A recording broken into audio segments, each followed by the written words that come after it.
శక్తి బలముతో నింపి పంపించమని యేసయ్య శ్రేష్టమైన నామమున అడిగి వేడుకొని ప్రార్థిస్తున్నాము పరమ తండ్రి. పరిశుద్ధుడు అయిన ప్రేమగల మా ప్రభువా, ఈ నీ పునరుద్ధాన దినము రాత్రికాల సమయమున మరి ఒకసారి మీ సన్నిధిలో ప్రవేశించి మీకు ప్రార్థించుటకు, మీ వాక్యము వినుటకు మీరు ఇచ్చినటువంటి ఈ మంచి తరుణం కొరకాయ మీకు స్తుతులు చెల్లిస్తున్నాము. మా ప్రభువా, మరణించక ముందు తాను మరణించిన తరువాత తిరిగి సజీవంగా లేస్తానని చెప్పడం అనేది నేటికి ఏ మానవునిలో ఎక్కడ జరగలేదు. ఆ విధముగా లేవడం అన్నది పరమాద్భుతం. మీరు శరీరము, ప్రాణము, మనస్సు, ఆత్మసహితముగా సజీవంగా లేచి సమాధి బయటకు వచ్చారు. మృతదేహం అక్కడ లేదు. చనిపోయి సజీవంగా లేవడం ద్వారా పరలోకము నుండి వచ్చిన దేవుని కుమారుడు అని రుజువు చేశారు. మరణాన్ని జయిస్తానన్నారు, జయించినారు. దీని ద్వారా శాశ్వత జీవితాన్ని ఇచ్చేవారిని నిరూపించుకున్నారు. మా తండ్రి, మేమందరము ఆ శాశ్వత జీవితం కొరకు సిద్ధపట్టుకు సహాయం చేయమని వేడుకుంటూ ఉన్నాము. మా తండ్రి, అన్ని మత గ్రంథముల్లో వారి వారి నాయకుల మరణములో రాయబడి ఉన్నవి, కానీ పరిశుద్ధ గ్రంథములో మాత్రమే క్రైస్తవ విశ్వాసమునకు మూలమైన క్రీస్తు పునరుద్ధానము రాయబడి ఉన్నది.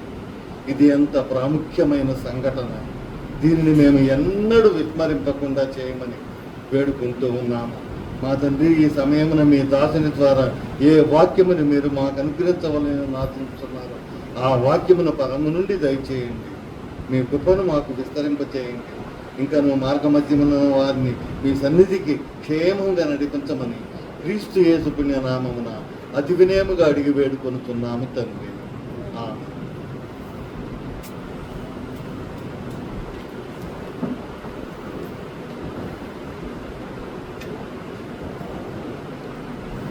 యోహాను సువార్త 11వ అధ్యాయం 21వ వాక్యం నుండి చదువుకున్నాం. యోహాను సువార్త 11వ అధ్యాయం 21వ వాక్యం. మార్తా యేసుతో, ప్రభువా, నీవిక్కడ ఉండిన ఎడ్ల నా సహోదరుడు చావుకొని ఇప్పుడైనాను నీవు దేవుణ్ణి ఏమడిగినానో దేవుడిని అనుగ్రహించనని ఎరుగుదు అన్న. యేసు, నీ సహోదరుడు మరలా లేచునని ఆమెతో చెప్పగా, మార్త ఆయనతో, అంత్యదినమున పునరుద్ధానమందు లేచునని ఎరుగుదునను. అందుకు యేసు, పునరుద్ధానమును జీవమును నేనే. నా యందు విశ్వాసం ఉంచువాడు చనిపోయినను బ్రతుకును, బ్రతికి నా యందు విశ్వాసముంచు ప్రతివాడును ఎన్నటికీ చనిపోడు. ఈ మాట నమ్ముచున్నావా అని ఆమెను అడిగాను. ప్రార్థన చేసుకున్నాను. పరిశుద్ధుడైన దేవా, కృపగలిగిన దేవా, ఇంతవరకు సజీవులుగా ఉంచి ప్రభా ఈ వాక్యములు ప్రభా ఎన్నో సంగతులు మాకు తెలియజేస్తున్నందుకు మీకే స్తోత్రం. దీవానైనా పాప స్వభావం కలిగిన మమ్మల్ని మీరు ఏర్పాటు చేసుకొని లోకంలో నుండి ప్రత్యేకపరిచి ప్రభువానైనా మాకు ఇచ్చిన నిరీక్షణ బట్టి, నమ్మకాన్ని బట్టి నీకు స్తుతులు చెల్లిస్తున్నాం. ఇక నీ పునరుద్ధానాన్ని మేము ధ్యానం చేయుచుండగా కావలసిన జ్ఞానం మాకు దయచేయాలి. దేవానైనా వాక్యం వివరించినైనా నాకు నీ సులువు చాట్ల మరుగుపరిచి నా నాలుకనే ముట్టాలి. మీరే మాట్లాడండి దేవా. ప్రభా, వించున్న ఈ బిడ్డల్ని మీరు దీవించి ఆశీర్వదించి మీ వాక్యం ద్వారా ఆశీర్వదించి స్వస్థపరచండి. నీకే మహిమ, ఘనత, స్తుతులు చెల్లిస్తూ ప్రభా నజరుడైన యేసుక్రీస్తు నామంలో ప్రార్థిస్తున్నాము తండ్రి. ఆమేన్. ఇక్కడ మార్త కొంచెం ఆలోచన లేకుండా మాట్లాడే వ్యక్తిగా మనం చూస్తున్నాం. యోహాను సువార్త 10వ అధ్యాయంలో కూడా 9వ అధ్యాయంలో కూడా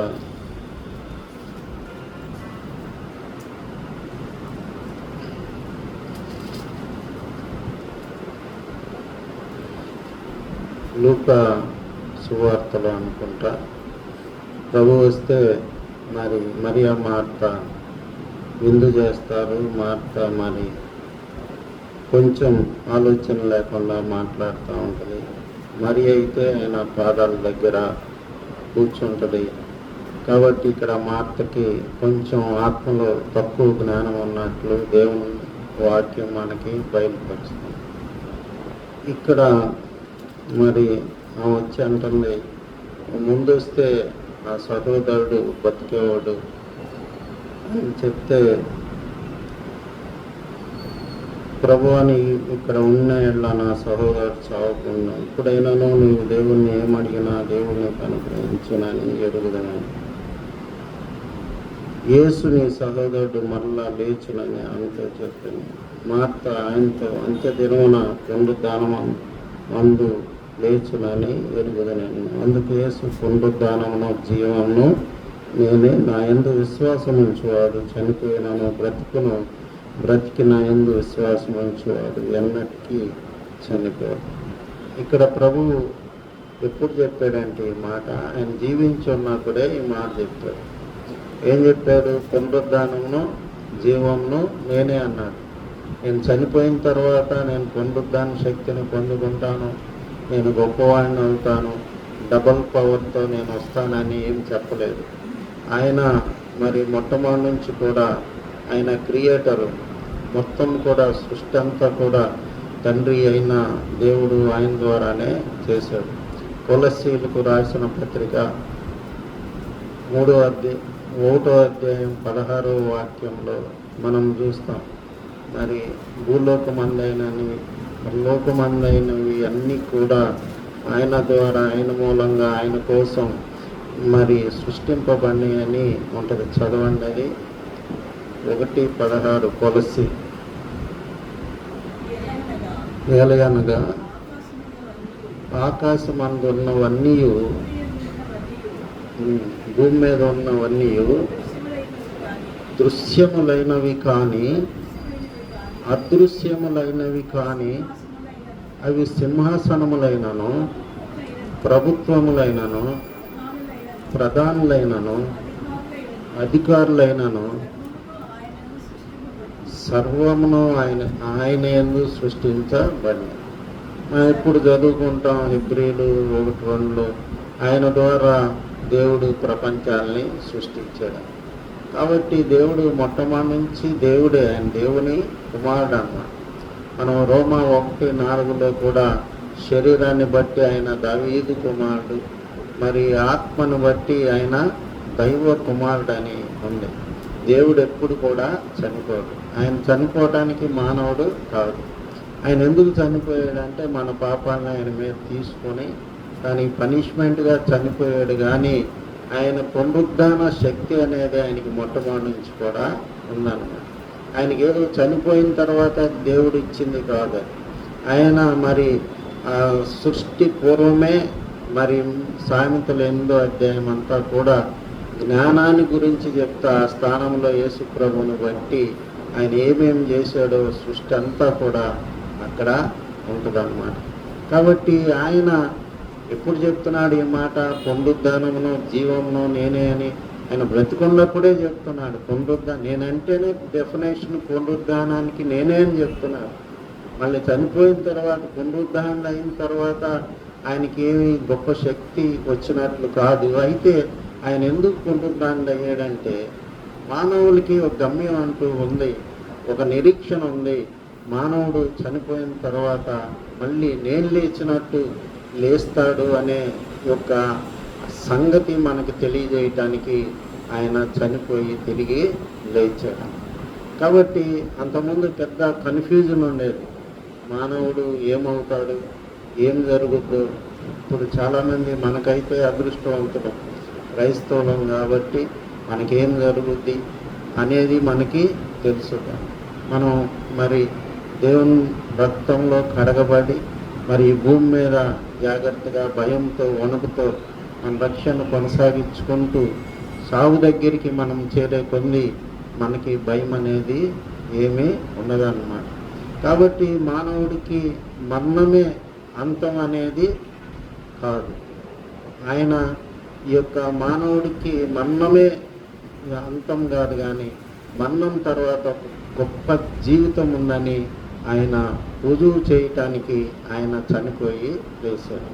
తర్వాత మనం ఉదయం కూడా చర్చించుకున్నాం. ఆయన బండ తీస్తేనే ఆయన బయటికి రాలి, బండ తీయకముందే ఆయన బయటకు వచ్చాడు. ఎందుకంటే ఆత్మకి ఆ బండలు తీయాల్సిన అవసరం లేదు. ఆయన శిష్యులందరూ కూడా తలుపులు వేసుకుని యోహాను సువార్త 20వ అధ్యాయం 29వ వాక్యం అనుకుంటా, ఆయన శిష్యులందరూ కూర్చొని మరి ఉంటే తలుపులు వేసుకుని ఉంటే భయంతో ఆయన మధ్యలో వచ్చి వాళ్ళని ఆశీర్వదించినట్లు శుభం కలుగునుగా కానీ ఆయన చెప్పినట్టు ఉంటుందన్నమాట. కాబట్టి ఆయన సర్వశక్తిమంతుడు, ఆయన ఆదియు అంతము నేనే అంటాడు. మృతుడనైతిని కానీ నేను సజీవుడిని అని చెప్తాడు. కాబట్టి ఆయన సర్వశక్తిని, యేసుప్రభుని మనం ఒక మానవులాగా చూస్తాము, కానీ ఆయన సర్వశక్తిమంతుడు అన్నమాట. ఆయన ఎప్పుడు కూడా ఇంత ఇదిగా తన దైవత్వాన్ని ప్రదర్శించలేదు.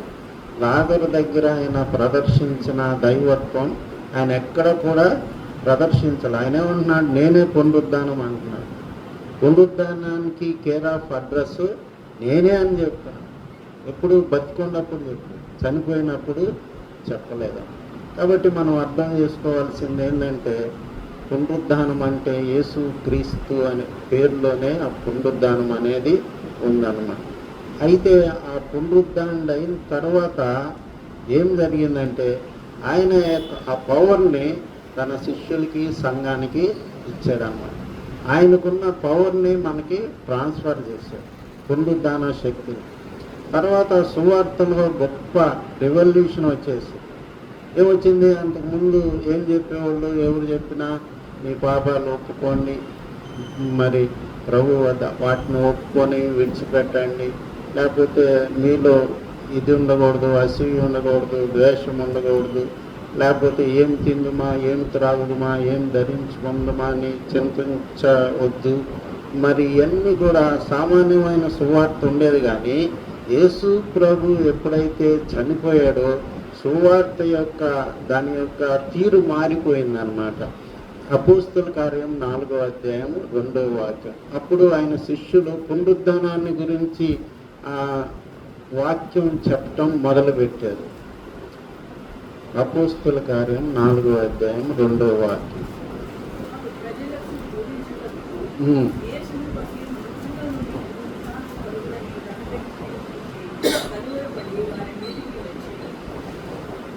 కాబట్టి ఏం బోధ చేస్తున్నారు వాళ్ళు? అపోస్తల కార్యం 4వ అధ్యాయం 2వ వాక్యం. వారు ప్రజలకు బోధించుటయు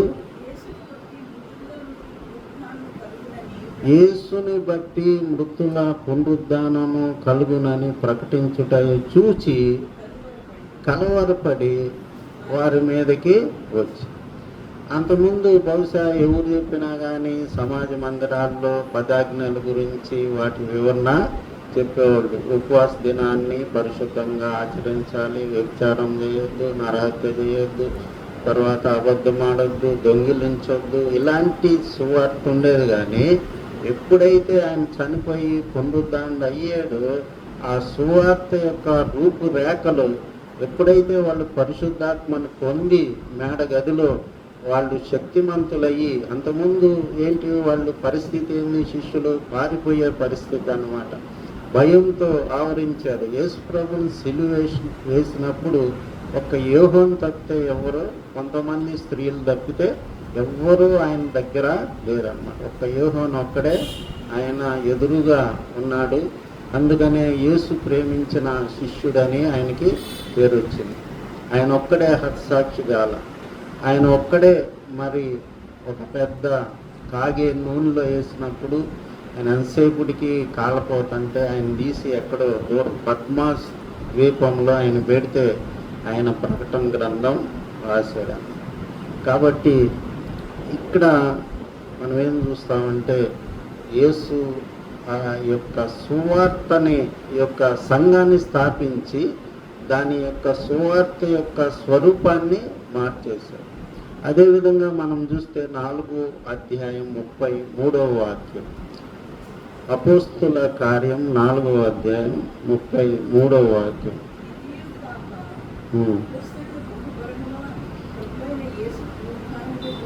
ఇదియు గాక అపోస్తులు బహు బలంగా ప్రభువైన యేసు పునరుద్ధానమును గూర్చి సాక్ష్యం ఇచ్చారు.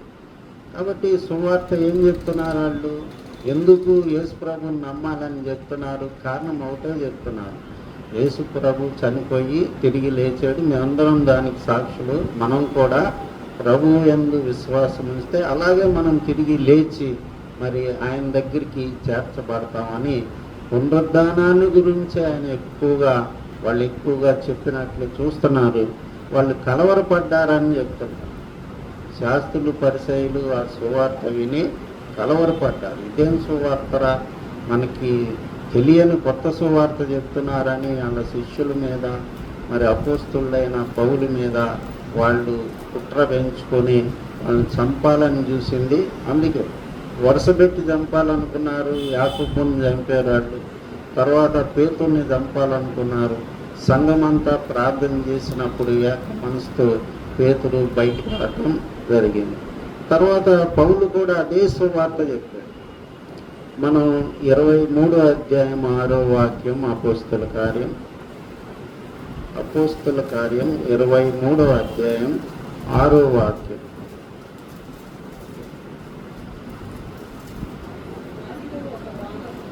వారిలో ఒక భాగము సద్దూకయులను, మరి ఒక భాగము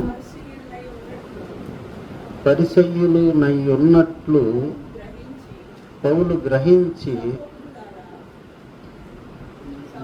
సహోదరులారా, నేను పరిసయ్యుడును, పరిసయ్యుల సంతతి వాడును, మనకున్న నిరీక్షణ గూర్చి, మృతుల పునరుద్ధానమును గూర్చి నేను విమర్శింపబడుచున్నానని సభలో బిగ్గరగా చెప్పాను. కాబట్టి వాళ్ళకి అబ్జెక్షన్బుల్ సువార్త ఏంటి? సద్దూకయులకి పరిసయ్యులకి ఏంటి? మృతుల పునరుద్ధానాన్ని గురించి చెప్తున్నాడు. వాళ్ళు ఏమంటున్నారు? అసలు యేసు ప్రభు అనేవాడే దేవుడు కాదు, ఆయన చనిపోలేదు, యేసు ప్రభు శిష్యులు వచ్చి ఆయన ఎత్తుకెళ్ళి ఇట్లా ప్రచారం చేస్తున్నారు అని చెప్తున్నారు. ఈ యొక్క పునరుద్ధాన సువార్త వలన నేను విమర్శింపబడుతున్నాను అని పౌలు చెప్తున్నాడు అన్నమాట. తర్వాత మనం 24వ అధ్యాయంలో కూడా 21వ వాక్యంలో ఈ రీతి వాక్యాన్ని మనం చూస్తాం. మృతుల పునరుద్ధానం గురించి, నేడు వారి ఎదుట విమర్శింపబడుచున్నానని వారి మధ్య నిలవబడి నేను బిగ్గరగా చెప్పిన ఈ యొక్క మాట విషయమై తప్ప నా యందు ఏ నేరమైనను మీరు కనుగొని ఉంటే. కాబట్టి ఆయన ఏం చెప్తున్నాడు? ఇది ఒకటే నేను చెప్తున్నాను అంటున్నాడు. మీరు నాలో ఏం తప్పుపడుతున్నారు? నేను యేసు ప్రభు పునరుద్ధానం అయ్యాడు, పునరుద్ధానం ఉందని నేను చెప్తున్నాను, అదే మీరు తప్పుపడుతున్నారు. అది తప్పితే ఇంకా మిగతాదేమీ తప్పుపడతలేదు అని చెప్తున్నాడు పౌలు. కాబట్టి ఎప్పుడైతే యేసు ప్రభు పునరుద్ధానం అయ్యాడో సువార్త స్వరూపం మారిపోయి పునరుద్ధానం అనేది ఒకటి చేర్చబడింది. అందుకని పరిశుద్ధుడైన పౌలు కొరింథీయులకు రాసిన పత్రిక 15వ అధ్యాయం 3వ వాక్యంలో లేఖనం ప్రకారం క్రీస్తు జన్మించను, లేఖనం ప్రకారం క్రీస్తు మృతి నొందెను, లేఖనం ప్రకారం క్రీస్తు తిరిగి లేపబడిను అంటారు. అదే సువార్త అంటారు. ఈ మూడు లేకుండా సువార్త అనేది లేదు. యేసు ప్రభు మన పాపాల కోసం ఆయన జన్మించాడు భూమి మీద, ఆయన మన పాపాల కోసం మరణించాడు, ఆయన మనల్ని విముక్తి చేయటానికి, విమోచించటానికి పునరుద్ధరణ అయ్యాడు. ఇప్పుడు మానవుడికి మరణము ముగింపు కాదు. కాబట్టి మరణం తర్వాత ఇంకొక గొప్ప జీవితం అనేది మనకుందనేది ఒక సువార్త, కొత్త సువార్త అనేది యేసుప్రభు పునరుద్ధరణ అయిన తర్వాత యేసుప్రభు శిష్యులు కానీ పౌలు కానీ ఎక్కువగా పునరుద్ధానాన్ని గురించి చెప్పారు. కాబట్టి మరణమా నీ ముళ్ళు ఎక్కడ అంటాడు. దాంట్లో మా 15వ అధ్యాయం 52వ వాక్యం అనుకుంటా, మరణమా నీ ముళ్ళు ఎక్కడ అంటాడు.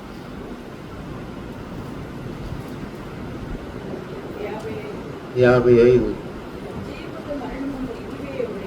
విజయమందు మరణము మృంగివేయబడినము అని వ్రాయబడిన వాక్యము నెరవేరును. ఓ మరణమా నీ విజయం ఎక్కడ? ఓ మరణమా నీ ముళ్ళు ఎక్కడ? రోమా 6:23 ఏం చెప్తుంది మనకి? పాపమునకు జీతము మరణము, అయితే దేవుని కృపావరము మన ప్రభు అయిన క్రీస్తు యేసునందు నిత్య జీవం. అయితే ఇప్పుడు ఏమంటున్నాడు? ఆ మరణం అనే ముళ్ళు, మరణమా నీ ముళ్ళు ఎక్కడా, నీ విజయం ఎక్కడా అని చెప్తున్నాడు. దేవుడు మరణం అనే భయాన్ని తీసేసాడు అన్నమాట. అంతకుముందు ఏంది, మానవుడికి ఏమవుతుందో, నేను చనిపోతే ఏమవుతానో, గాలిలో కలిసిపోతాను, ఎక్కడికి వెళ్తాను, మనకైతే ఆన్సర్ ఉంది. కానీ ఇప్పటికి అన్యజనులైన వాళ్ళకి ఆన్సర్ లేదా, కన్ఫ్యూజ్ అవుతాను. బాబాలు సైతం కన్ఫ్యూజ్ అవుతూ ఉంటారు. నేను వచ్చే జన్మలో పలానా చోట నేపాల్లో పుడతాను, తర్వాత 20 ఏళ్ళకి మళ్ళీ వస్తాను అని. 20 ఏళ్ళ దాకా ఎవడు బతుకుంటాడు? 50 ఏళ్ళ దాకా. 50 ఏళ్ళ తర్వాత చైనాలో పుడతాను, ఇట్లా చెప్తారు. పునర్జన్మ సిద్ధాంతం, కర్మ సిద్ధాంతం. కర్మ సిద్ధాంతం ఏంటంటే, మనం చేసే కర్మ ఫలం వలన మనం ఇంకో జీవితంలో ఒక జంతువు అయి పుట్టవచ్చు, లేకపోతే మంచి పనులు చేస్తే మరి గొప్ప మానవుడై పుట్టవచ్చు. ఈ యొక్క జీవాత్మ పరమాత్మలో కలిసే అంతవరకు మానవుడు తిరిగి జన్మిస్తాడు అని ఈ యొక్క కర్మ సిద్ధాంతం చెప్తూ ఉంటారు. ఈ యోగులు, బాబాలు అందరూ కూడా విశ్వసించేది అదే అన్నమాట. వాళ్ళకే తెలియదు వాళ్ళకేం జరుగుద్దని. అయితే పెద్ద పెద్ద మంత్రులు, పెద్ద పెద్ద ఎమ్మెల్యేలు, తర్వాత దేశంలో ప్రధానులు వీళ్ళందరూ కూడా పోయి వాళ్ళ కాళ్ళ మీద సాగిలపడి వాళ్ళు బోర్ల పడతారు.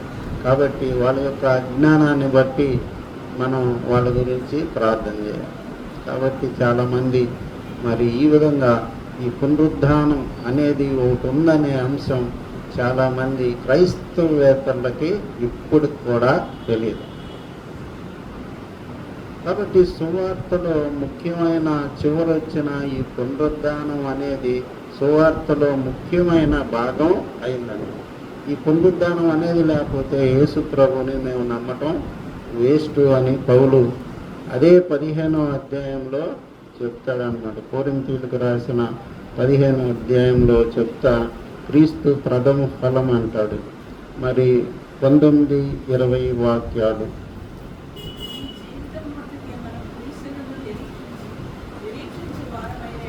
ఈ జీవిత కాలం మట్టికే మనం క్రీస్తునందు నిరీక్షించు వారమైన ఎళ్ళ మనుషులందరికంటే దౌర్భాగ్యులమై ఉండు. ఇప్పుడైతే నిద్రించిన వారిలో ప్రథమ ఫలముగా క్రీస్తు మృతుల్లో నుండి లేపబడి, కాబట్టి ఆయన ఫస్ట్ ఫ్రూట్ అన్నమాట ఈ పునరుద్ధానానికి. అట్లా ప్రథమ ఫలంగా ఉండటానికి ఆయన మానవుడిగా భూమి మీదకి వచ్చాడు. ఆయన ఏదో శక్తిని పొందుకోవటానికి భూమి మీద రాల.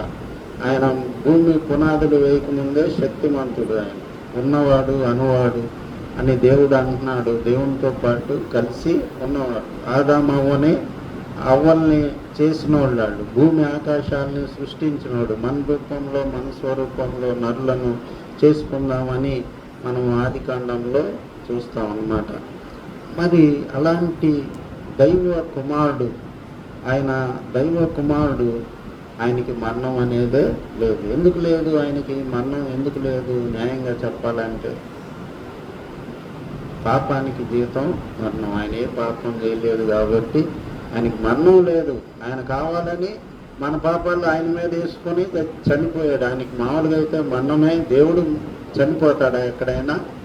దేవుడు చనిపోవటానికి అవకాశమే లేదు. అయితే మన పాపాన్ని ఆయన మీద తీసుకొని ఆయనే కావాలని చనిపోయి మానవులకు విముక్తి, మానవులకు విమోచన కలుగజేశాడు.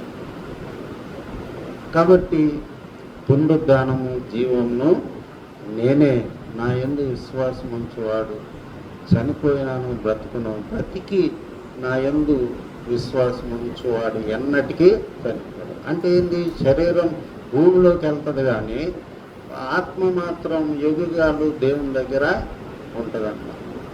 కాబట్టి గొప్ప సత్యాల్ని ఈ పునరుద్ధానం ద్వారా మనం నేర్చుకుంటున్నాం. మరి ముఖ్యంగా ఈ కొరింథీయులకు రాసిన 15వ అధ్యాయం, తెస్సలోనిక పత్రిక 1వ తెస్సలోనికలో 4వ అధ్యాయంలో నిరీక్షణ లేని ఇతరుల వారే మీరు దుఃఖపడు కొండు నిమిత్తము నేను మీ సంగతులు చెప్పుచున్నాను. మరి క్రీస్తు ఎలాగూ నిద్రించి లేచాడో మనం కూడా అలాగే నిద్రించి లేస్తామని చెప్తున్నాడు. 18వ వాక్యం 4వ అధ్యాయం 13వ వాక్యం, సహోదరులారా నిరీక్షణ లేని ఇతరుల వల్లే మీరు దుఃఖపడుకున్న నిమిత్తము నిద్రించున్న వారిని గూర్చి మీకు తెలియకుండా నాకు ఇష్టం లేదు. యేసు మృతి పొంది తిరిగి లేచినని మనం నమ్మిన అదే ప్రకారం యేసునందు నిద్రించిన వారు దేవుడు ఆయనతో కూడా వెంటబెట్టుకొని వచ్చును. కాబట్టి ఈయన ఇద్దరిలోకి పోల్చాడు మరణాన్ని. కాబట్టి మనం ఉక్కిరి బిక్కిరి అవ్వాల్సిన పని లేదు. యేసు ప్రభునందు విశ్వాసం ఉంచిన వాడు మరణానికి భయపడాల్సిన అవసరం లేదు. మరణ భయం నుంచి ఆయన మనల్ని తీసేశాడు. మరణ భయం అనేది చాలా ప్రమాదకరమైంది. అసలు పక్కన గుండాకి చనిపోతే ఏమి ఉండదు, కానీ నువ్వు చచ్చిపోతావేమో మరి డాక్టర్లు చెప్తారు ఒక్కొక్కరికి 2 నెలల కంటే ఎక్కువ బతకవు, 3 నెలల కంటే నువ్వు ఎక్కువ బతకవు అన్నప్పుడు ఆ 3 నెలలు భయం మామూలు భయం కాదు. మరణ భయం అనేది చాలా భయంకరమైనది. అందుకనే హెబ్రీలకు రాసిన పత్రిక 2వ అధ్యాయం 15వ వాక్యంలో, హెబ్రీలకు రాసిన 2వ అధ్యాయం 15వ వాక్యం,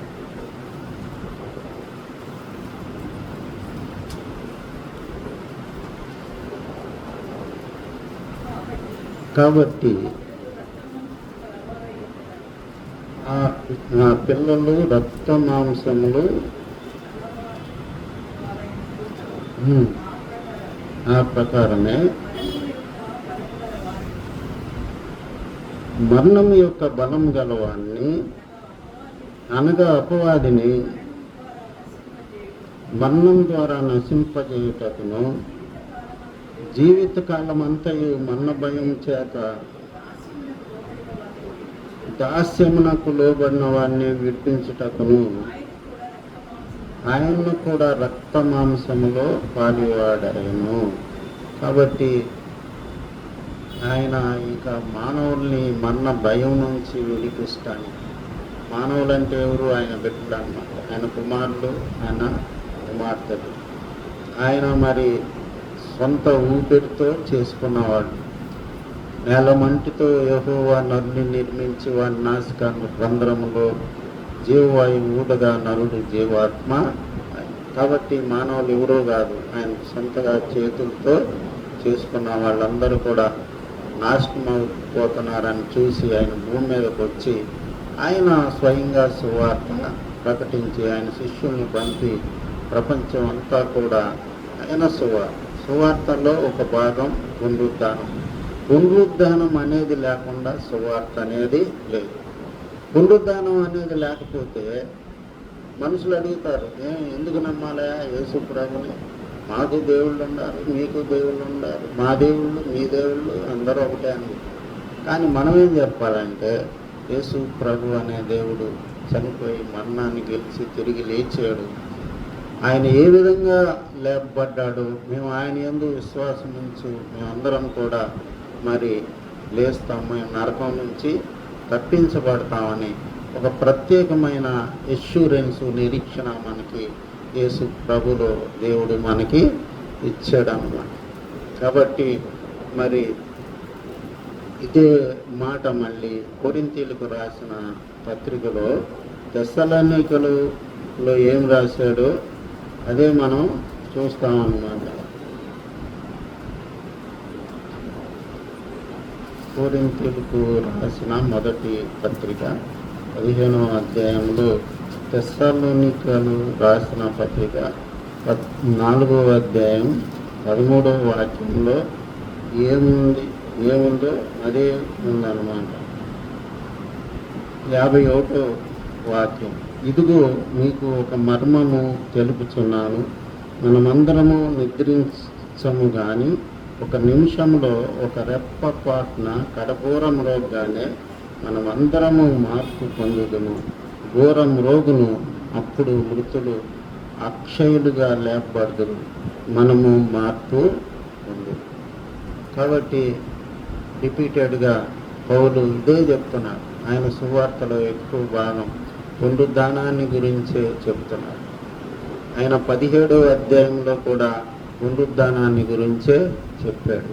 అపోస్తుల కార్యం 17వ అధ్యాయం 18వ వాక్యంలో కూడా పౌలు పునరుద్ధానాన్ని గురించి, అంటే ఆయన పునరుద్ధానము అనే అంశం మీద తన సువార్తకి పునాది వేసినట్లు మనం చూస్తాం. 17వ అధ్యాయం 18వ వాక్యం.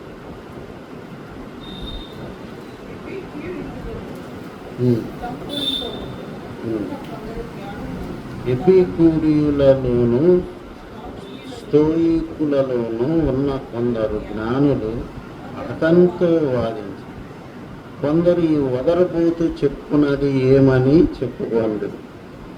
అతడు యేసుని గూర్చియు పునరుద్ధానమును గూర్చియు ప్రకటించెను.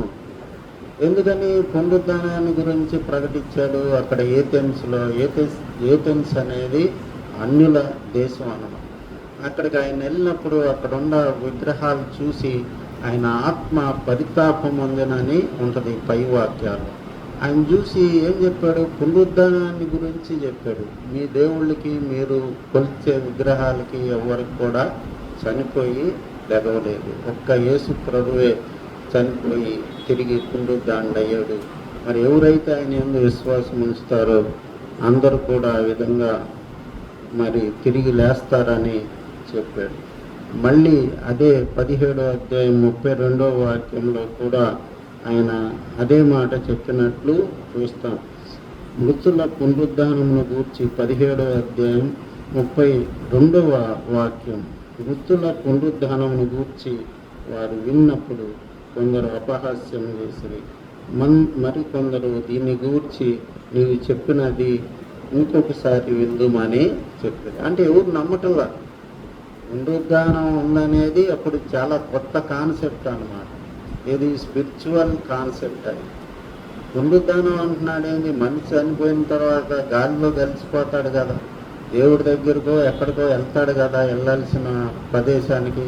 మళ్ళీ ఈయన వచ్చేది మళ్ళీ చనిపోయిన వాళ్ళు లెగుస్తారని చెప్తున్నారు అని కొంతమంది ఆయన్ని ఎగతాళన అపహాస్యం చేశారని చెప్తున్నాడు.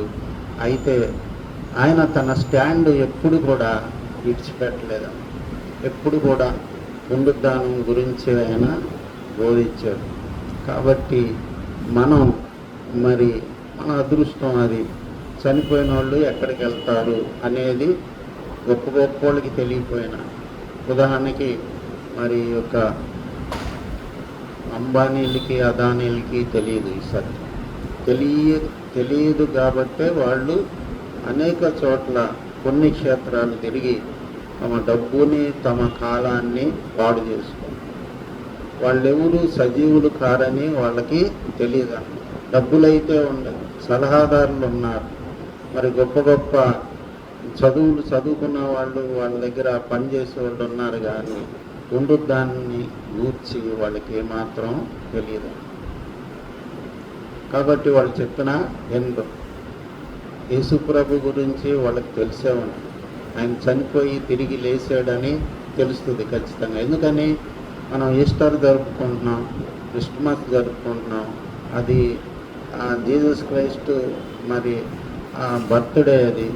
మరి ఈస్టర్ అనేది ఆయన చనిపోయి తిరిగి లేచిన రోజు. మరి గుడ్ ఫ్రైడే అనేది ఆయన చనిపోయిన రోజు. ఇవన్నీ కూడా వాళ్ళకి తెలుసు, కానీ వాళ్ళు పునరుద్ధానం అంటే వాళ్ళకి విశ్వాసం లేదు. అదేవిధంగా మన క్రైస్తవులకు కూడా విశ్వాసం లేదు.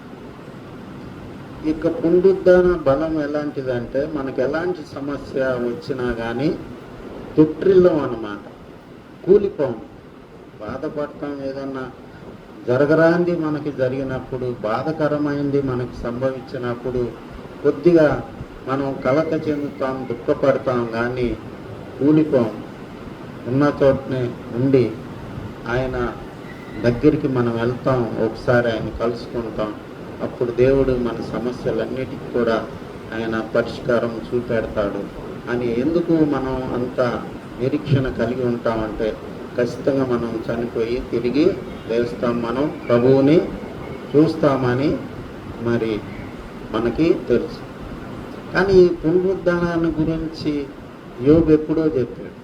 మనం యోబు గ్రంథం 17వ అధ్యాయం 25 అనుకుంటా. యోబు గ్రంథం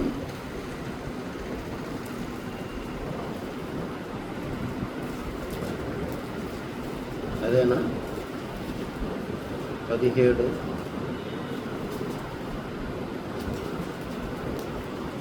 నా విమోచకుడు సజీవుడని 19:25. అయితే నా విమోచకుడు సజీవుడని, తర్వాత ఆయన భూమి మీద నిల్చునని నేను ఎరుగుదును. ఈలాగు నా చర్మం చీకిపోయిన తర్వాత శరీరంతో నేను దేవుణ్ణి చూచెదను. నా మట్టుకు నేనే చూచెదను, మరి ఎవరినూ కాదు. నేనే కన్నులారా ఆయనను చూచెదను. నాలో నా అంతరింద్రియములు కృషించాను. చనిపోయే రోజులు దగ్గరకు వచ్చినాయి.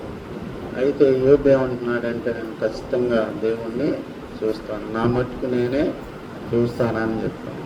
ఎవరు తెలియజేశారు ఆయనకి? దేవుడే బయలుపరిచారు. ఈ పునరుద్ధానం ఉందని దేవుడే బయలుపరిచారు. కాబట్టి అబ్రహాము వీళ్ళంతా విశ్వాసులు, మోషే వీళ్ళంతా దేవుడు డైరెక్ట్గా కాంటాక్ట్ ఉండవు, దేవుడే వాళ్ళకి బయలుపరిచారు. అయితే న్యూ జనరేషన్లో ఈ పునరుద్ధానం అనేది చనిపోయిన వాళ్ళు లేస్తారనేది జనాలు నమ్మలేదు ఆ రోజుల్లో. అందుకే వాళ్ళని చంపడానికి వాళ్ళు చూశారు. వాళ్ళు ఎంతసేపు పదాజ్ఞలు, సబ్బాత్ దినం పాటించడం, వాటి మీద పెట్టిన దృష్టి యేసుక్రీస్తు పునరుద్ధానం మీద పెట్టలేదన్న. కాబట్టి ఆ పునరుద్ధానుడైన యేసు ప్రభు మనకి చెప్పే సందేశం ఏంటంటే, మానవుడికి మరణం ముగింపు కాదు. మరణం తర్వాత గొప్ప జీవితం, మహిమకరమైన జీవితం ఉందని మరి మనకి చెప్తుంది. పరిశుద్ధుడైన పౌలు ఏమంటాడంటే, మంచి పోరాటం పోరాడుకుని నా పరుగుని తుదముట్టించుకుని విశ్వాసం కాపాడుకుంటుని మీదట నా కోసం జీవ కిరీటం ఉందని చెప్తాను. ఇవన్నీ కూడా, ఈ లేఖనాలన్నీ కూడా మరి మానవుడి యొక్క పునరుద్ధానం, మానవుడికి ధైర్యం ఇవ్వటానికి ఆయన భూమి మీదకి వచ్చి ఆ పాపాలకి పనిష్మెంట్ ఆయన తీసుకున్నాడు. అదే టైంలో ఆయన మనిషికి ఒక విమోచన అనేది చూపెట్టాడు. పునరుద్ధానం నాకులాగా మీరందరూ కూడా. అందుకనే యేసుక్రీస్తు ప్రథమ ఫలం అని అక్కడ 15వ అధ్యాయంలో మనం చూస్తూ ఉన్నాం. కాబట్టి మరి ఈ పునరుద్ధాన సువార్త అనేది క్రైస్తవులకి చాలా పునాది లాంటిది. మనం కూడా మనం అదృష్టవంతులం ఒక విధంగా చెప్పాలంటే, మనకి చనిపోయిన తర్వాత ఏమవుద్ది అని యేసుక్రీస్తుని పునరుద్ధానాన్ని బట్టి మనకు ఒక మంచి అండర్స్టాండింగ్ దేవుడు ఇచ్చాడు. మరణం అనేది ముగింపు కాదు. తర్వాత ఈ పునరుద్ధానం వలన గ్రేట్ ఎఫెక్ట్ ఏంటంటే దేవుడు సంఘాన్ని కట్టాడు. 40 రోజులు ఆయన భూమి మీదే సంచారం చేశాడు. పునరుద్ధరణ అయిన తర్వాత శిష్యులకు అనేక సార్లు కనబడి ధైర్యపరిచాడు. యోహాను సువార్త 21వ అధ్యాయంలో అయితే చదవనక్కర్లేదు. ఆ శిష్యులందరూ కూడా చేపలు పడటానికి వెళ్ళినప్పుడు మళ్ళీ వాళ్ళని పిలిచి చిన్నపిల్లరా తినటానికి ఏముందా అని అడిగినప్పుడు పేతురు పరిగెత్తుకుంటా వెళ్ళి, మరి ఆయన ప్రభు సుమి అనే ఎవరు అంటారు, యోహాను అనుకుంటా, వెళ్ళి నీళ్ళలో దూకుతాడు. దూకినప్పుడు పేతురు నన్ను ప్రేమిస్తున్నావా అని 3 సార్లు పేతురుతో మాట్లాడి పేతురు భయాన్నంతా పోగొట్టి మళ్ళీ వాళ్ళకి తిరిగి మళ్ళీ వాళ్ళకి ధైర్యం చెప్పి, నువ్వు నన్ను 3 సార్లు ఎరగనని చెప్పావు, ఇక నీతో నాకు సంబంధం లేదని అనకుండా దేవుడు ఇచ్చిన మాట ప్రకారం పేతురు అనే బండ మీద సంఘాన్ని కట్టి ఆయన మరి ఒక పరిశుద్ధాత్మతో కూడిన సంఘాన్ని యేసు ప్రభు కట్టడం. చివరిగా అపోస్తలుల కార్యం 28వ అధ్యాయం చదివి ముగించుకుందాం. తర్వాత మనకి ప్రభు బల్ల కార్యక్రమం. దేవుడు తన స్వరక్తం ఇచ్చి సంపాదించిన తన సంఘమును కాయుటకు పరిశుద్ధాత్మ మిమ్మల్ని దేనియందు అధ్యక్షులుగా ఉంచెను. ఆ యావత్ మందను గూర్చి మీ మట్టుకు మీరు జాగ్రత్తగా ఉండు. కాబట్టి ఆయన ఏం చేశాడంటే, ఆయన పెంతెకొస్తు దినం 50వ రోజు, 40 రోజుల వరకు భూమి మీద ఉన్నాడు. 50వ రోజు ఆయన మరి పరిశుద్ధాత్మ అనేది వాళ్ళ మేడగదిలో ఉన్న ప్రార్థనా పరులందరికీ కూడా పరిశుద్ధాత్మ అభిషేకం మరి ఇచ్చి ఒక కొత్త ఒక శక్తివంతమైన సంఘాన్ని ఆయన కట్టాడు. అందువలన అది అప్పటి నుంచి ఇప్పటి వరకు ఉండటానికి కారణం ఏంటంటే యేసు ప్రభు తన స్వరత్వం ఇచ్చి శ్రద్ధ తీసుకొని ఆయన చనిపోయిన తర్వాత సంఘాన్ని కట్టాడు. బతికున్నప్పుడుగా చనిపోయిన తర్వాత 11 సార్లు ఆయన శిష్యులకి కనపడి, తోమాకు ఒకసారి, శిష్యులకు ఒకసారి, మేడ గదిలో ఒకసారి, సముద్రంలో చేపలు పట్టేటప్పుడు ఒకసారి, అట్లాగా 500 మందికి ఒకసారి, అట్లాగా ఆయన 11 సార్లు కనపడి తన యొక్క పునరుద్ధాన శక్తిని రుజువు చేసుకుని వాళ్ళకి ధైర్యపరిచి ఒక సంఘం అనేది, ఒక బలమైన సంఘం అనేది భూమి మీద ఆయన స్థాపించాడు. పేతురు, ఇక మీదట నీ పేరు కేఫ అనబడుతుంది, బండ మీద నీ సంఘాన్ని కడతాను, పాతాళ లోక ద్వారములు దాని ఎదుట నిలవలేము. అలాంటి సంఘాన్ని ఆయన కట్టబట్టి ఈనాడు ప్రపంచంలో ఆయా భాషలు, ఆయా దేశాలు, మనం ఇంకొక వాక్యం కూడా చదువుకుందాం, ప్రకటన 5:10 వాక్యాలు. ఇంత బలమైన సంఘాన్ని ఆయన కట్టాడు. చాలామంది అంటారు క్రైస్తవత్వం నశించిపోయిందంటారు. అది నశించిపోవటానికి అవకాశమే లేదు ప్రభు వచ్చేవారికి.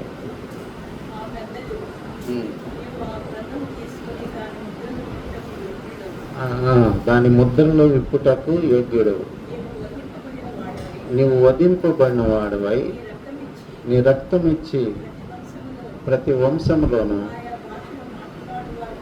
ఆయా భాషలు మాట్లాడే వారిలోనూ ప్రతి ప్రజలోనూ ప్రతి జన్మలోనూ దేవుని కొరకు మనుషులను కొని మా దేవునికి వారిని ఒక రాజ్యంగాను యాజకులుగాను చేసి. చూడండి, చైనాలో సంఘం ఉంది, కొరియాలో సంఘం ఉంది, సౌదీ అరేబియాలో సంఘం ఉంది, రష్యాలో సంఘం ఉంది. కాబట్టి ఆయన కట్టిన సంఘం, ఆయన పరిశుద్ధాత్మతో కట్టిన సంఘం ఇప్పటికి కూడా ఏ దేశాలైతే యేసు ప్రభు వద్దన్నాయో ఆ దేశాల్లో దేవుని సేవ బాగా జరుగుతున్నాయి. ఆ దేశాల్లో కూడా సంఘాలు ఉన్నాయి.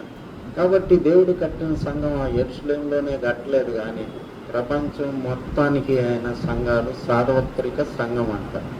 ఆయన సార్వత్రిక సంఘం కట్టి ఆయన రుజువు చేసుకున్నాడు దేవుడిగా. కాబట్టి ఈ పునరుద్ధాన శక్తి వల్లనే ఇవన్నీ మానవులు బలం పొందారు. దేవుడు యేసుప్రభు బలం పొందల. మూడో రోజు తిరిగి లేచిన తర్వాత యేసుప్రభుకి వచ్చిన బలం ఏమి లేదు, స్పెషల్ పవర్ ఏమి లేదు. ఆ పవరు మానవులకి ట్రాన్స్ఫర్ చేశాడు దేవుడు. అంతేగాని ఆయన మొట్టమొదటి నుంచి కూడా సర్వశక్తిమంతుడు, ఆది అంతమైన దేవుడు. అందుకని ఆయన మాట చెప్తాడు, పునరుద్ధానం జీవము నేనే. ఇంకా పునరుద్ధానానికి డెఫినేషన్ లేదు. నా యందు విశ్వాసం ఉంచేవాడు చనిపోయినాను బ్రతుకును, బ్రతికి నా యందు విశ్వాసం ఉంచేవాడు ఎన్నటికీ ఇంకా మరణం అనేది లేదు. డేవిడ్ ది స్మిత్ విగిల్స్వర్త్ అని ఆయన 18 మందిని చనిపోయిన వాళ్ళని బ్రతికించాడు. అది పునరుద్ధానం కాదు, అది మళ్ళా చనిపోయారన్నమాట.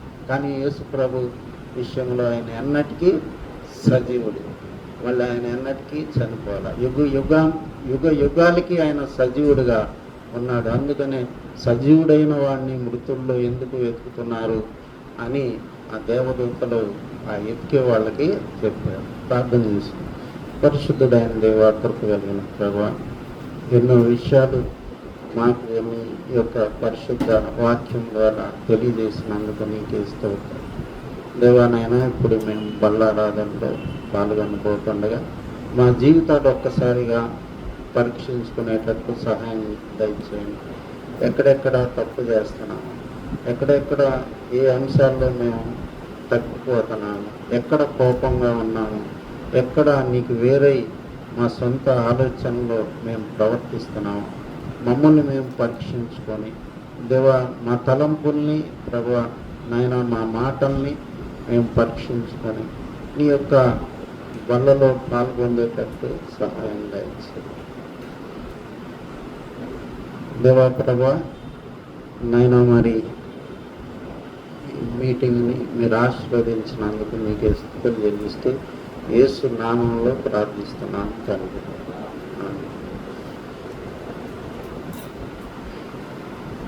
ఇప్పుడు వినోద్ వచ్చి ఒక పాట పాడుతుండగా కానుకలు దిగి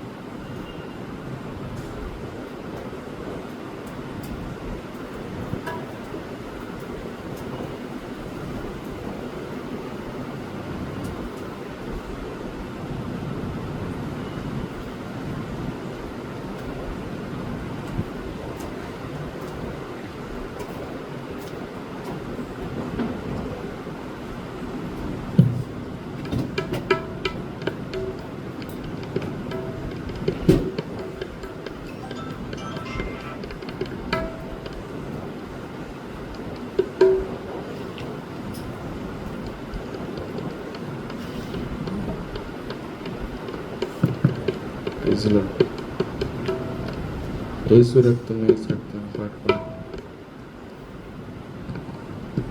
యేసు రక్తము రక్తము రక్తము, యేసు రక్తము రక్తము రక్తము, అమూల్యమైన రక్తము, నిష్కళంకమైన రక్తము, అమూల్యమైన రక్తము, నిష్కళంకమైన రక్తము, యేసు రక్తము రక్తము రక్తము, యేసు రక్తము రక్తము రక్తము, ప్రతి ఘోర పాపమును కడుగును మన యేసయ్యా రక్తము, ప్రతి ఘోర పాపమును కడుగును మన యేసయ్యా రక్తము, బహు దుఃఖములో మునిగెనే చెమట రక్తముగా మారెను, బహు దుఃఖములో మునిగెనే చెమట రక్తముగా మారెను యేసు రక్తము రక్తము రక్తము యేసు రక్తము రక్తము రక్తము మనసాక్షిని శుద్ధి చేయును మన యేసయ్యా రక్తము మనసాక్షిని శుద్ధి చేయును మన యేసయ్యా రక్తము మన శిక్షను తొలగించెను సంహారమునే తప్పించెను మన శిక్షను తొలగించెను సంహారమునే తప్పించెను యేసు రక్తము రక్తము రక్తము యేసు రక్తము రక్తము రక్తము మహాపరిశుద్ధ స్థలములో చేర్చును మన యేసయ్యా రక్తము మహాపరిశుద్ధ స్థలములో చేర్చును మన యేసయ్యా రక్తము మన ప్రధాన యాజకుడు మనకంటే ముందుగా వెళ్ళెను యేసు రక్తము రక్తము రక్తము యేసు రక్తము రక్తము రక్తము అమూల్యమైన రక్తము నిష్కళంకమైన రక్తము. దయచేసి అందరూ లేచి నిలబడినట్లయితే కొరింథీయులకు రాసిన మొదటి పత్రిక 11వ అధ్యాయము 23వ వాక్యం నుంచి 31 వరకు ఉత్తర ప్రత్యుత్తరాలుగా మనం చదువుకున్నాం. కొరింథీయులకు రాసిన మొదటి పత్రిక 11వ అధ్యాయం 23 నుంచి 31 వరకు. నేను మీకు అప్పగించిన దాన్ని ప్రభు వలన పొందుతుంది. ప్రభు అయిన యేసు తన అప్పగింపడిన రాత్రి ఒక రొట్టెను ఎత్తుకొని కృతజ్ఞతాస్తుతులు చెల్లించి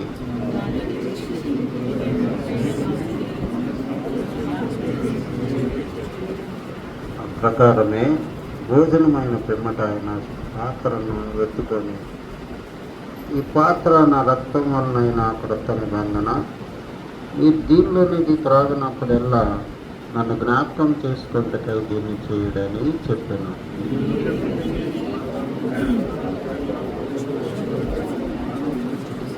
కాబట్టి ఎవడు అయోగ్యంగా ప్రభు యొక్క రొట్టెను తిన్నా లేక ఆయన పాత్రలోని త్రాగును వాడు ప్రభు యొక్క శరీరమును గూర్చియు రక్తమును గూర్చియు అపరాధి యగును.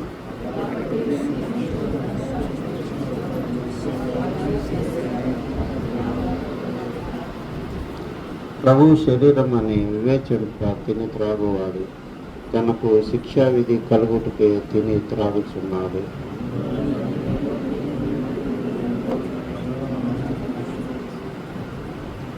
అయితే మనలను మనమే విమర్శించుకున్న ఎడల తీర్పు పొందక లేదు.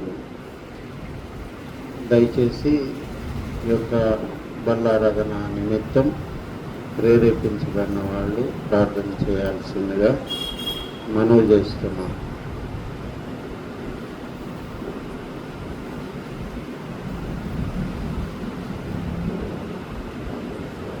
పరిశుద్ధమైన దేవ, జీవం కలిగిన తండ్రి, నీ ఘనమైన పరిశుద్ధమైన గొప్ప నామానికి స్తుతి స్తోత్రాలు వందనాలు తెలియజేస్తున్నాము తండ్రి. దయగలిగిన ప్రభా, కృప కలిగిన తండ్రి, మమ్మల్ని సజీవ లెక్కలో వచ్చి సన్నిధికి నడిపించావు ప్రభా. అయ్యా పాటల ద్వారా నేను స్తుతించిన నీ వాక్యం వినటానికి తండ్రి ఇచ్చిన భాగ్యం బట్టి స్తోత్రమైన నీ బలలో కూడా పాల్గొందే గొప్ప భాగ్యం మాకు అనుగ్రహించావు తండ్రి. చీకట్లో నుండి ఆశ్చర్యకరమైన వెలుగులోకి మమ్మల్ని నడిపించిన గొప్ప దేవుడు ప్రభా. అయ్యా నాయన, అయోగ్యులు మా పాత్రలు నాయన, ఎన్నికలేని ప్రభావ నన్ను కూడా నువ్వు జ్ఞాపకం చేసుకున్నావు తండ్రి. అయ్యా నీ పరిశుద్ధమైన బల్లలో తండ్రి పాల్గొనే గొప్ప భాగ్యం మాకు అనుగ్రహించినందుకు వందనాలు. అయ్యా ప్రభా అపరాధముల చేతను దోషముల చేతను చచ్చిన వారమై ఉండగా అయ్యా మమ్మల్ని నీ యొక్క రక్తం ద్వారా బ్రతికించిన గొప్ప దేవుడు ప్రభా. సెలవులో మా నిమిత్తం కాచిన నీ విలువైన నిర్దోషమైన నిష్కలంకమైన పరిశుద్ధమైన రక్తాన్ని బట్టి స్తుతిస్తూ ప్రార్థిస్తున్నాం తండ్రి. ఏ యోగ్యత లేని మాకు నీ రక్తం ద్వారా అయ్యా మమ్మల్ని అంగీకరించావు. నీ రక్తంలోని విశ్వాసం ద్వారా ప్రభావ మమ్మల్ని నీతిమంతులుగా తీర్చావు. స్తోత్రం. ఎన్నో పరలోకమైన ప్రభావ ఆధిక్యతలు నీ రక్తం ద్వారా మానవునికి అనుగ్రహించావు. అట్టి భాగ్యము తండ్రి ఇచ్చినందుకు వందనాలు స్తోత్రాలు ప్రభా. దయగలిగిన తండ్రి అయ్యా మా తలంపులు మా ఆలోచనలు మా క్రియలు మా మాటలు తండ్రి నీకు వ్యతిరేకమైనవి మాలో ఏమున్నాయో ప్రభా వాటన్నిటిని రక్తంలో కడిగి మమ్మల్ని పరిశుద్ధపరచండి ప్రభా. అయ్యా నైనా పాపానికి దూరంగా ఉండి పరిశుద్ధంగా జీవించే గొప్ప భాగ్యం నీ పునరుత్థాన శక్తి ద్వారా బలం పొందుకునే కృప దయచేయండి ఆయన. ప్రతి ఒక్కరిని నీ రక్త ప్రోక్షణ కింద తెచ్చుకుంటూ ప్రభా మమ్మల్ని పరిశుద్ధపరచమని నాయన బలం దీవించి ఆశీర్వదించమని అయ్యా అంతం వరకు నీ సన్నిధిలో నాయన అంతం వరకు నీ సన్నిధిలో నమ్మకంగా నిలబడే గొప్ప కృప నాయన అనుగ్రహించమని యేసుక్రీస్తు నామమున ఈ ప్రార్థన అడిగి వేడుకొంచున్నాము తండ్రి.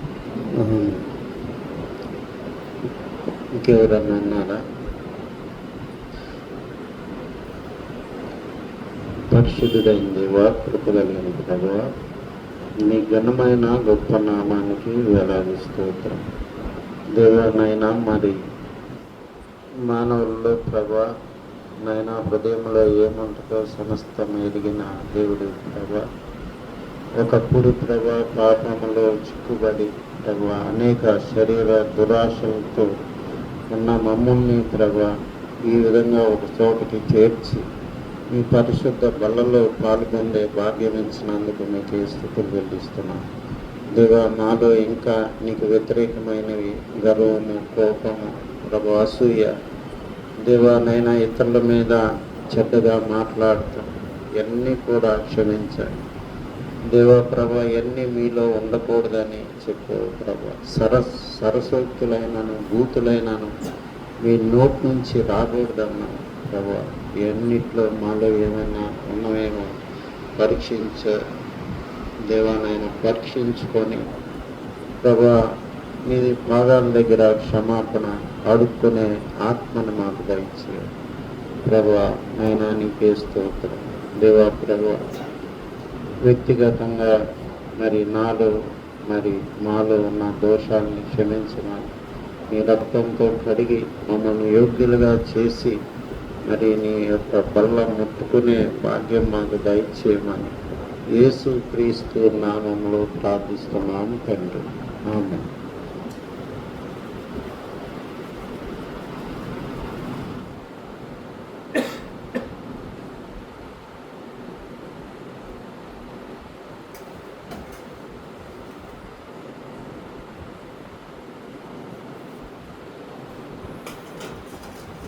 పరిశుద్ధుడైన దేవా కృప కలిగిన ప్రభువా ఈ శరీరంని ఈ యొక్క రొట్టెను నీ శరీరంగా నమ్మి నేను తీసుకొని పోవచ్చుండగా దీన్ని ఆశీర్వదించాను ప్రభువా.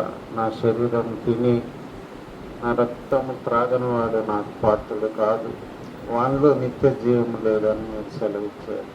మీ మాటని గౌరవించి మేము తీసుకొచ్చుండగా మాలో ఉన్న సమస్త దోషాలని మీరు కడిగివేయమని మమ్మల్ని ప్రభు ఈ రొట్టె తీసుకోవడానికి యోగ్యులుగా చేయమని మా ప్రభువును ప్రియ రక్షకుడైన నజరుడైన యేసుక్రీస్తు నామంలో ప్రార్థిస్తున్నాను. ఈ యొక్క రొట్టెను నీ శరీరంగా నమ్మి ఆశీర్వదిస్తున్నాను తండ్రి. ఆమేన్. సిల్వలో నాకై కాచిన యేసు రక్తము సిల్వలో నాకై కాచిన యేసు రక్తము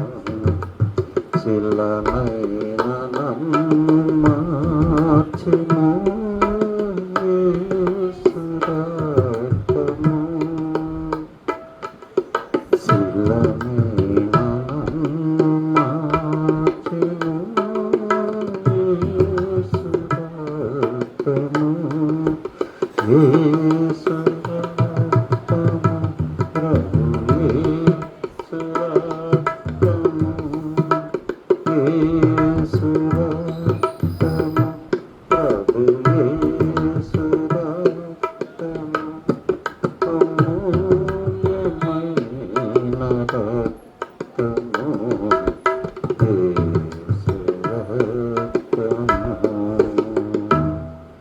అమూల్యమైన రక్తము యేసు రక్తము. కొరింథీయులకు రాసిన మొదటి పత్రిక 11వ అధ్యాయము 23-24 వాక్యం చదువుకున్న తర్వాత అందరం కలిసి రొట్టెను తీసుకుందాం. నేను మీకు అప్పగించిన దాన్ని ప్రభువు వలన పొందితిని. ప్రభు అయిన యేసు తాను అప్పగింపబడిన రాత్రి ఒక రొట్టెను ఎత్తుకొని కృతజ్ఞతాస్తుతులు చెల్లించి దాన్ని విరిచి, ఇది మీ కొరకైన నా శరీరము, నన్ను జ్ఞాపకం చేసుకొనుటకై దీన్ని చేయుడని చెప్పాను.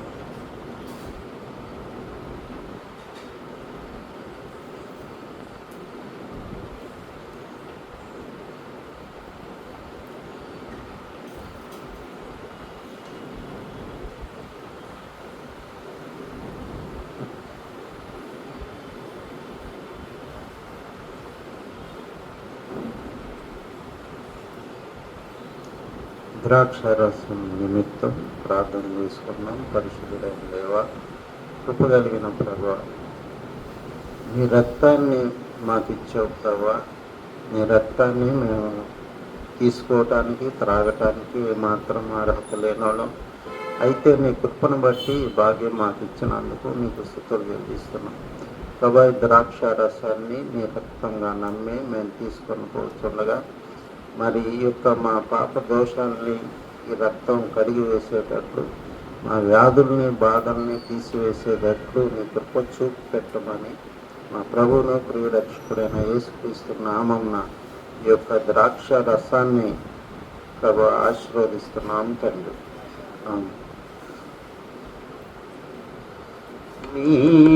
నీతిమంతులుగా చేయును యేసు రక్తము, నీతిమంతులుగా చేయును యేసు రక్తము.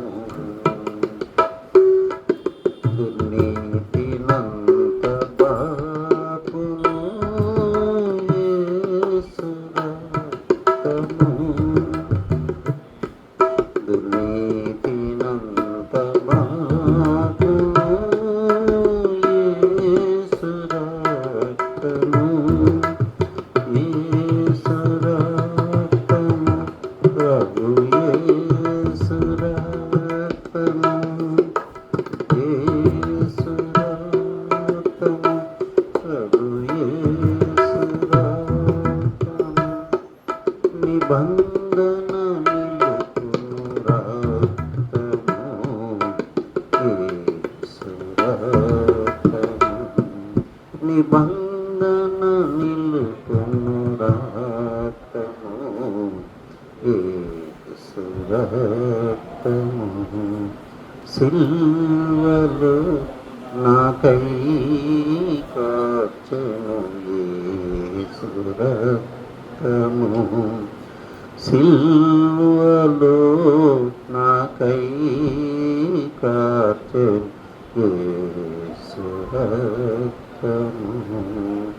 కొరింథీయులకు రాసిన మొదటి పత్రిక 11వ అధ్యాయం 25వ వాక్యం చదివిన తర్వాత అందరం కలిసి ద్రాక్షరసం తీసుకున్నాం.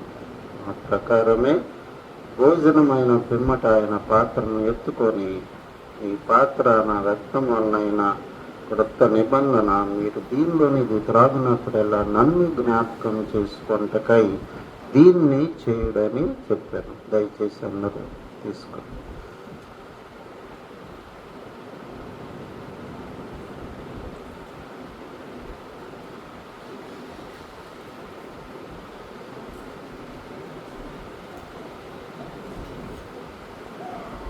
ముగింపు ప్రార్థన పరిశుద్ధుడైన దేవా, కృప కలిగిన ప్రభా, దేవా నాయన, మరి పోయిన ఈస్టర్ నుంచి ఇప్పుడు ఈస్టర్ వరకు మమ్మల్ని సజీవులుగా భూమి మీద ఉంచావు. నీకు ఇస్తే మీ పునరుద్ధరణ బలము ఎట్టిదో ఎరిగి నిమిత్తం మరి ప్రభులు తెలుసుకోవాలని ఎంతో ప్రయత్నం చేశాడు.